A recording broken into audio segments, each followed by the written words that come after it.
Hello friends, તો આજે આપણે ફક્ત 20 રૂપિયામાં જ એકદમ ટેસ્ટી મીઠાઈ બનાવીને તૈયાર કરશું. તેના માટે આપણે ઘી, માવો, ચાસણી કે કોઈ જ વસ્તુની જરૂર નહીં પડે. ખૂબ જ ટેસ્ટી બને છે, તમે જોઈ શકો છો. તો આપણે તેના માટે ગેસ બાળવાની પણ જરૂર નથી. તો ચાલો બનાવવાનું શરૂ કરીએ. તેના માટે આપણે અહીંયા 2 10 રૂપિયાવાળા બિસ્કિટના પેકેટ લઈ લેવાના છે.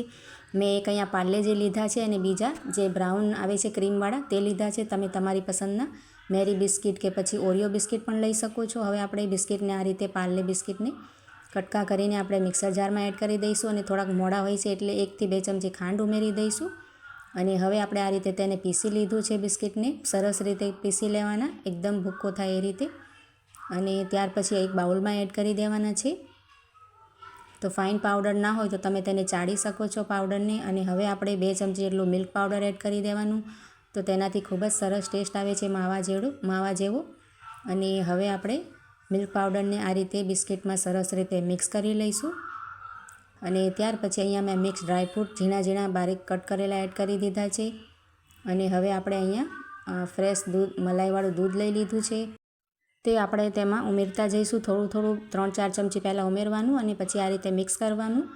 અને વધારે એકસાથે નથી ઉમેરવાનું એટલે વધારે ઢીલું ના થઈ જાય. એટલા માટે જ્યાં સુધી આ રીતે બાઇન્ડ થવા માંડે ને ત્યાં સુધી જ આપણે તેમાં દૂધ ઉમેરવાનું છે, વધારે ઢીલું નથી કરવાનું. તો અહીંયા આપણો એકદમ કોરો લાગે છે મિક્સર, એટલે થોડુંક દૂધ હજી આપણે એડ કરશું. અને આ રીતે તમે જોઈ શકો છો આમ એકઠું થવા લાગ્યો છે. ખૂબ જ એકદમ આ રીતે મિક્સ થઈ જાય અને તેને આ રીતે આપણે મિક્સ કરી લેવાનું અને સરસ સ્મૂધ આપણું તેને લોટની જેમ મિક્સ કરી લેવાનું હળવા હાથે. તો અહીંયા તમે જોઈ શકો છો મેં તેને સરસ રીતે સોફ્ટ બનાવી લીધો છે આ રીતે. હવે આપણે તેને સાઈડમાં રાખીશું. આ રીતે એક બીજા બાઉલમાં રાખી દઈશું. અને જે બીજું બિસ્કિટનું પેકેટ છે બ્રાઉન ક્રીમવાળું, તેને આપણે ખોલી લઈશું આ રીતે મિક્સર જારમાં. અને આ આપણે ક્રીમ સાથે જ પીસવાના છે એટલે આપણે તેમાં ખાંડ નાખવાની જરૂર નથી, મીઠા જ હોય છે એટલા માટે. તો આ રીતે કટકા કરીને તેને સરસ એકદમ ફાઇન પાવડર થાય એ રીતે પીસી લીધું છે. અને હવે આપણે તેને બાઉલમાં એડ કરી દઈશું. અને ત્યાર પછી આપણે તેમાં અહીંયા પાછું ફરીથી દૂધ લઈ લેવાનું છે અને તેમાં થોડું દૂધ ઉમેરતા જવાનું છે. આ રીતે 3 થી 4 ચમચી પહેલાં દૂધ ઉમેરવાનું અને મિક્સ કરીને જોવાનું આપણે. કેમ કે આ ક્રીમવાળા બિસ્કિટ છે એટલે તેનું મોઇસ્ચર હોય છે એટલે વધારે તેમાં દૂધની જરૂર નહીં પડે આપણે. એટલે આ રીતે થોડું જ મિક્સ કરતા જવાનું. અને જ્યારે બાઇન્ડ થઈ જાય આ રીતે ત્યાર પછી તેમાં વધારે દૂધ નથી ઉમેરવાનું. તો અહીંયા તમે જોઈ શકો છો એકદમ બાઇન્ડ થવા લાગ્યું છે. ફક્ત 3 થી 4 ચમચી જ આપણે દૂધની તેમાં જરૂર પડે છે. અને હાથમાં પછી લઈને તેને સરસ રીતે આ રીતે સોફ્ટ કરી લઈશું. તેને થોડુંક મસળી લઈશું આપણે હળવા હાથે. તો અહીંયા આપણો બીજો પણ મિક્સર રેડી થઈ ગયો છે. હવે આપણે એક પ્લેટ લઈ લઈશું અને જે બ્રાઉન આપણે છે ને એને આ રીતે રોલ કરી લેવાનું. આ રીતે હાથથી સરખું કરતા જઈને તેને આ રીતે શેપ આપી દેવાનું. ચોરસ આપણે જે શેપ તમે જોઈ શકો છો એ રીતે રેડી કરવાનું છે.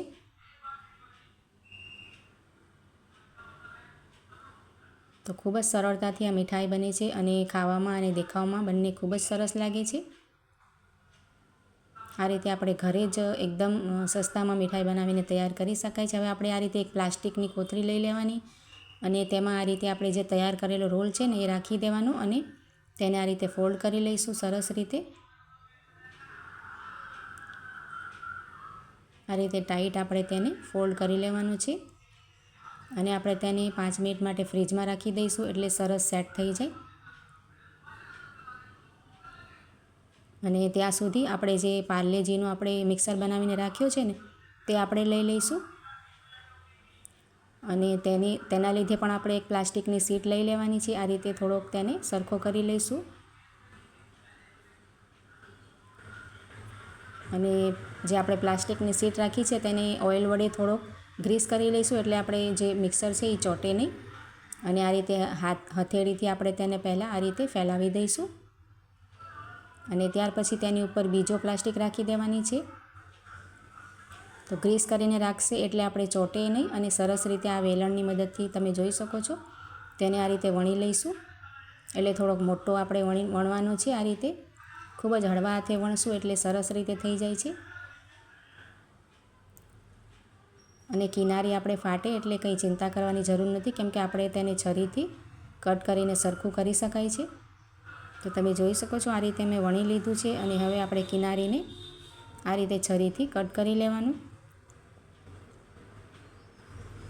અને ફરીથી આપણે પ્લાસ્ટિક રાખીને થોડોક મોટો કરશું હજી. તો આ મીઠાઈ બનાવવાનું ખૂબ જ સરળ છે અને તમે ઘરમાં એકદમ સરસ રીતે સરળતાથી બનાવી પણ શકો છો. તો આ રીતે વણી લીધા પછી આપણે જે બ્રાઉન કલરનો રોલ રાખ્યો છે ને તે આપણે લઈ લઈશું અને તેની વચ્ચોવચ્ચ રાખી દેવાનું. અને પછી જે આપણે પ્લાસ્ટિક છે તેને આ રીતે ઉપાડતા જવાનું. તમે જોઈ શકો છો એ જ રીતે. અને તેની ઉપર બ્રાઉનની ઉપર સરખી રીતે સેટ કરીને પ્લાસ્ટિકને અલગ કરી લઈશું બંને બાજુથી આ રીતે. અને જે બ્રાઉન છે ને તેને આ રીતે કવર કરી લેવાનું. સરખી રીતે એકદમ સરસ રીતે પેક કરવાનું. હાથની મદદથી આપણે બધી બાજુએથી સરસ રીતે આ રીતે સરખું કરી લઈશું. તો આપણી જે મીઠાઈની જે ફિનિશિંગ છે ને એકદમ સારી રીતે આવશે અને કોઈ કહી શકશે નહીં કે આપણે તેને ફક્ત બિસ્કિટથી બનાવીને તૈયાર કરી છે. તેનું લુક એકદમ સરસ આવશે.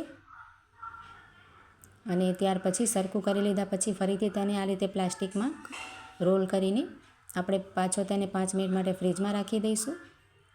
તો સરસ રીતે આપણી મીઠાઈ સેટ થઈ જાય. તો અહીંયા મેં સરસ રીતે તેને ફ્રીજમાં રાખી દીધો છે અને સેટ પણ કરી લીધો છે. એકદમ સરસ સેટ થઈ છે, તમે જોઈ શકો છો. હવે આપણે તેના પીસેસ કરી લઈશું. ઉપર આપણે પહેલાં તેને જે સિલ્વર વર્ક આવે છે તેનાથી આપણે ગાર્નિશ કરી લઈશું. જો એકદમ સરસ તેનો માર્કેટ જેવો જ લુક આવશે મીઠાઈનો. તમે મહેમાનોને ખવડાવશો તો પણ તે સમજશે નહીં કે આપણે ઘરમાં જ બનાવીને તૈયાર કરી છે. મીઠાઈ એટલી સરસ બને છે, તમે એકવાર ચોક્કસ ટ્રાય કરજો. તો પહેલાં જરાક કિનારાને આ રીતે કટ કરી લઈશું અને ત્યાર પછી આપણે તેના પીસેસ કરી લેવાના. તો મિત્રો, રેસિપી સારી લાગી હોય તો તેને લાઇક, શેર અને કમેન્ટમાં જરૂરથી જણાવજો કે તમને મીઠાઈની રેસિપી કેવી લાગી. અને ચેનલ પર નવા હોવ તો ચેનલને સબસ્ક્રાઈબ કરી આપજો. તો આ રીતે આપણે તેના પીસેસ કરીને રેડી કરી લેવાના છીએ.